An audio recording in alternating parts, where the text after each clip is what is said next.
Hello views, welcome to DJMS Tamil channel. Mahanadi சீரியலுக்கான upcoming எபிசோடில் இந்த லெட்டரை பற்றின விஷயம் தாத்தாவுக்கு தெரிஞ்சால் தாத்தா ரொம்ப கஷ்டப்படுவார்னு நினச்ச விஜய் இதை பற்றி சொல்லக்கூடாது நம்ம அப்படின்னு சொல்லிட்டு தாத்தா கிட்ட போய் பேசுகிறாரு. தாத்தா கிட்ட போட விஜய் தாத்தா என்னன்னு அப்படின்னு சொல்லிட்டு கேட்க, இல்லை தாத்தா அவள் வீட்டை விட்டு போயிட்டான்னு நினைக்கிறேன் அப்படின்னு சொல்லிட்டு சொல்ல, எதை வச்சுடா சொல்கிறேன் அப்படின்னு சொல்லிட்டு கேட்க, உடனே லெட்டரில் தான் தாத்தா எழுதியிருந்தா நான் வீட்டை விட்டு போகிறேன் அப்படின்னு சொல்லிட்டு, என்னடா சொல்கிறேன் உண்மையாவா, அந்த லெட்டர் எங்கே இருக்குது நான் காட்டு, நான் படிக்கணும் அப்படின்னு சொல்லிட்டு தாத்தா கேட்க, உடனே விஜய் சொல்கிறார், இல்லை தாத்தா வேற எதுவும் அதில் எழுதலை, நான் வீட்டை விட்டு போகிறேன், என்னை தேடாதீங்க அப்படின்னு மட்டும் தான் எழுதியிருந்தா அப்படின்னு சொல்கிறாரு. இல்லை தாத்தா நீங்கள் கவலைப்படாதீங்க, அவள் தப்பான முடிவுலாம் அதை எடுக்க மாட்டா, ஏதோ கோவிச்சுட்டு தான் வெளில போயிருக்கா அப்படின்னு சொல்றது மட்டும் இல்லாமல் நான் அவங்க வீட்டில் போய் பார்த்துட்டு வரேன் அப்படின்னு சொல்லிட்டு தாத்தா கிட்ட கேட்டுட்டு போறாரு.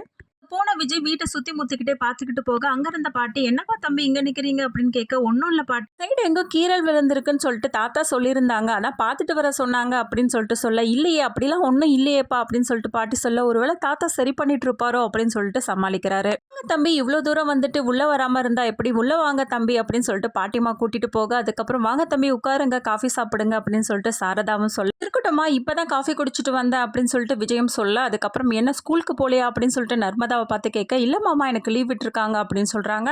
எல்லாரையும் பார்த்த விஜய் தயக்கத்தோட, காவேரி இங்க வந்தாங்களா அப்படின்னு சொல்லிட்டு கேட்க, இல்லையே தம்பி இங்க வரலையே அப்படின்னு சொல்ல, ஓ அப்படிங்களா, என் கூட தான் வந்துட்டு இருந்தா, அதுக்குள்ள எனக்கு ஒரு ஃபோன் கால் வந்தது, நான் பேசிக்கிட்டு அப்படியே இந்த பக்கம் வந்துட்டேன், ஒருவேளை வீட்டுக்கு போயிருப்பா போல இருக்கு அப்படின்னு சொல்லி சமாளிக்கிறார். வீட்டுல சண்டை நடந்ததை பத்தி சொல்லியிருந்தா, பத்தி அவளை கடத்தின விஷயத்தையும் நீங்க தான் வந்து காப்பாத்தினீங்களாமே, அந்த விஷயத்தையும் சொல்லியிருந்தா தம்பி அப்படின்னு சொல்றாங்க சாரதாவும். பத்தி இன்னும் ஏன் இப்படிலாம் நடந்துக்கிறான்னு எனக்கு ஒன்றும் புரியலப்பா, நீங்க எல்லாம் அவன் மேல ரொம்ப கோவத்துல இருப்பீங்கல்லப்பா அப்படின்னு சொல்லிட்டு சாரதா கேட்க, காவேரி என்ன தப்பு பண்ணா நாங்க அவ மேல கோவப்படுறதுக்கு அப்படின்னு சொல்லிட்டு, சரி லேட் ஆகுது நாங்க 2 பேரும் ஆஃபீஸ் கிளம்பணும் அப்படின்னு சொல்லிட்டு கிளம்புறாங்க. வெளியில போக பெரிய இடத்து மாப்பிள்ள எவ்வளவு பணிவா வந்து பேசிட்டு போறாங்க பாரு அப்படின்னு சொல்லிட்டு பாட்டி சொல்றாங்க. ஒரு பக்கம் அஜய் அன்பரசு 2 பேரும் பசுபதி வீட்டுல இருக்க, பசுபதி மாறி மாறி யோசிச்சுட்டு நடந்துட்டு இருக்காரு.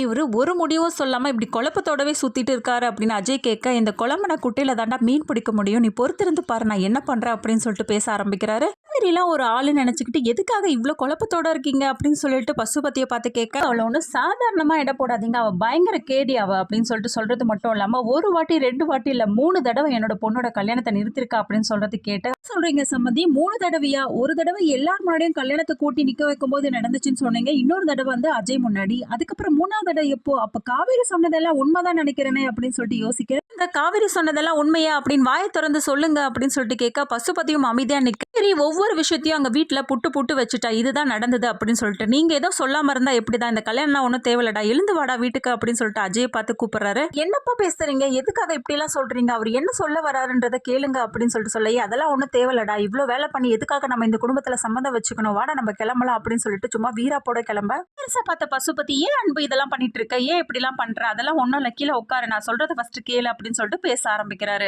அன்பு மனசுக்குள்ள, என்னோட பேச்சை நீ கேட்டுதானே ஆகணும், என்னோட வழிக்கு நீ வந்துதானே ஆகணும், பேசுடா பேசு அப்படின்னு சொல்லிட்டு மனசுக்குள்ளே பேசிக்கிறாரு. பாரு அன்பு, நான் ஸ்ட்ரெயிட்டா விஷயத்துக்கே வரேன், என்னோட பொண்ணோட வாழ்க்கை தான் முக்கியம், எனக்கு எவ்வளவு சொத்து பத்து இருக்குன்னு உனக்கே தெரியும், அதுல 2 பேருக்கும் பாதி பாதி நான் கொடுத்துருவேன், பொண்ணுக்கு சேர வேண்டிய தொகையை இப்பவே வேண்டுனாலும் நான் எழுதி வச்சிருவேன், அதை பத்தி எனக்கு ஒன்றும் பிரச்சனை கிடையாது, பொண்ணோட கல்யாணம் தான் எனக்கு முக்கியம், நான் என்ன சொல்றேன்னா காது காது வச்சா மாதிரி உங்க குடும்பத்துல ஒரு 4 பேரும் எங்க சைட்ல இருந்து ஒரு 4 பேரும் வந்து சிம்பிளா கோவில்ல கல்யாணத்தை முடிச்சிடலாம் அப்படின்னு சொல்றது கேட்ட அன்பரசு மனசுக்குள்ள, நான் என்ன நினைச்சனோ அதையே அவன் பேசுறான் அப்படின்னு பேசிட்டு இருக்காரு.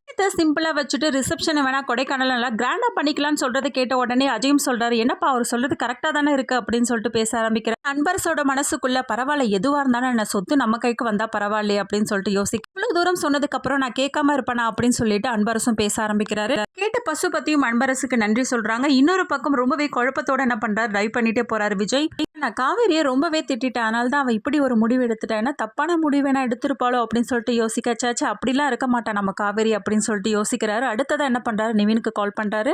கால் பண்ண விஜய், நான் உங்ககிட்ட கொஞ்சம் பேசணும் அப்படின்னு சொல்லிட்டு சொல்ல, சரி உங்களோட ஆஃபீஸ்க்கு வரவா அப்படின்னு சொல்லிட்டு நிவின் கேட்க, இல்ல நான் ஒரு லொகேஷன் வந்து ஷேர் பண்றேன், அங்க வந்துடுங்க அப்படின்னு சொல்றதுக்கு அப்புறமா நிவின் அந்த இடத்துக்கு வராரு. விஷயமா வர சொன்னீங்க அப்படின்னு நிவின் கேட்க, உடனே நிவினை பார்த்தா விஜய் மனசுக்குள்ள, இவனே ஒரு கோளாறு, இவன் கிட்ட எப்படி கேட்கறது அப்படின்னு யோசிக்கிறாரு. இதோட இந்த எபிசோடையும் வந்து முடிச்சிருக்காங்க. உங்களுக்கு பிடிச்சிருந்தா லைக் பண்ணுங்க, ஷேர் பண்ணுங்க, கூடவே இருக்க அந்த பெல் ஐக்கனும் கிளிக் பண்ணிடுங்க, அப்பதான் நான் போடுற அடுத்தடுத்த வீடியோஸ் உங்களுக்கு நோட்டிபிகேஷன்ல வரும். ஓகே வியூஸ், தேங்க்ஸ் ஃபார் வாட்சிங் திஸ் வீடியோ.